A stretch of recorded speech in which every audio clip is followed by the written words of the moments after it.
Hey everyone, and welcome. Today, we're diving deep into a piece of history that, honestly, doesn't get talked about nearly enough.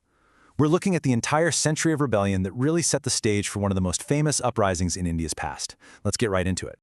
So let me ask you a question. When you think of a major organized fight against the British in India, what's the first year that jumps into your head? I'm willing to bet there's one specific date you learned about back in school. Yep, it's almost always 1857. But here's the thing. What if 1857 wasn't the beginning of the story, but actually the massive climax? The reality is, the 100 years leading up to that famous revolt were absolutely packed with resistance, conflict, and uprisings all across the subcontinent.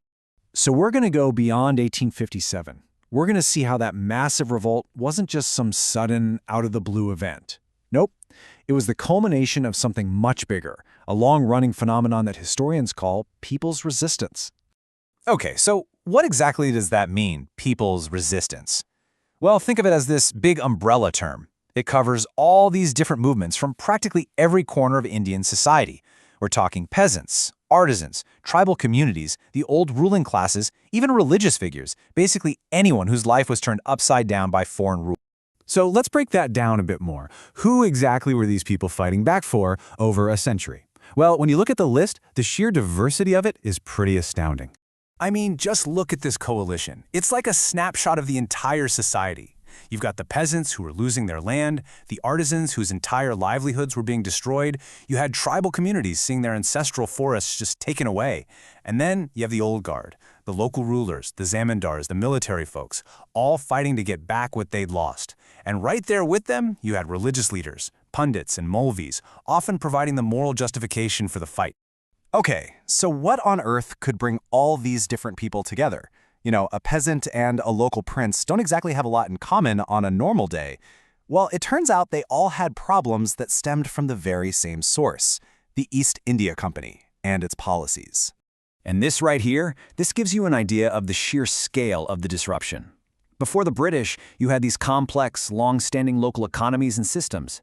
Then the company comes in, traditional land rights, gone, replaced by crushing new taxes that often led to eviction. Thriving local industries pretty much devastated to make way for British-made goods. And when those local rulers lost their power, so did all the artisans and craftspeople who depended on them. It was a total unraveling of the social and economic fabric of the country. And we have to remember, these weren't just lines on a balance sheet.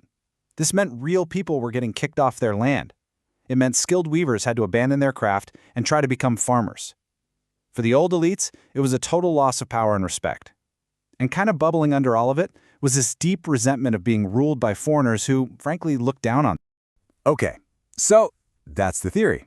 But let's put some faces to these names and ideas. We're going to look at two big examples from totally different parts of India to see how all these grievances actually exploded into open rebellion. First up, let's head to Bengal. Here we find one of the earliest and longest-running uprisings of the era, the Sanyasi Rebellion. And listen, this wasn't some quick flash-in-the-pan riot. This was a struggle that lasted for nearly 40 years.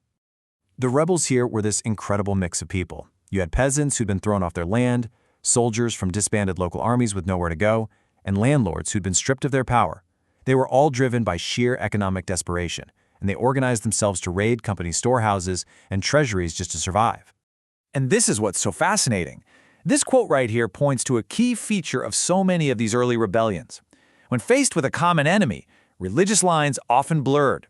You had leaders like Majnum Shah, a Muslim fakir, fighting alongside Hindu leaders like Bhawani Pathak.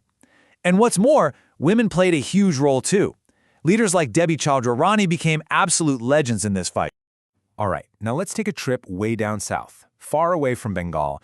In modern-day Tamil Nadu, a totally different but just as fierce rebellion was kicking off. This one led by a class of local warriors and chiefs called the Poligars. So the Poligars, think of them as these hereditary local lords. They were in charge of their own territories, had their own soldiers, and for a long time saw themselves as pretty much independent. So when the company showed up and tried to tax them and take away their power, they just weren't having it. For leaders like the famous Veerapandiya Kattabomman, this wasn't about a tax dispute. This was a fight for their sovereignty. And if you want to know just how seriously the British took this threat, look no further than this. The response was brutal and absolute. After they finally managed to defeat the Poligars, they didn't just capture their main fort. They leveled it, literally wiped it off the map.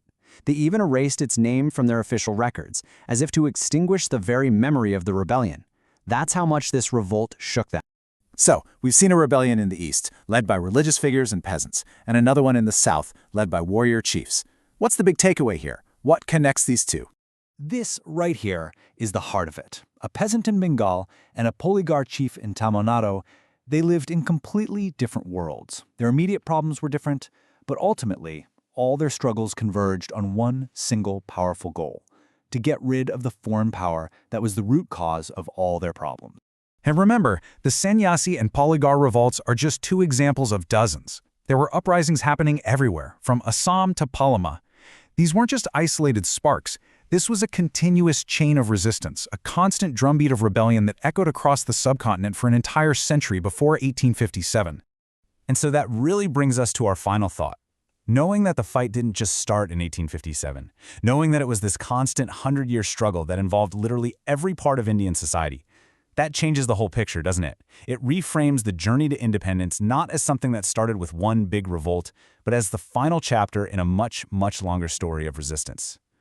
How does knowing that change the way you see it all?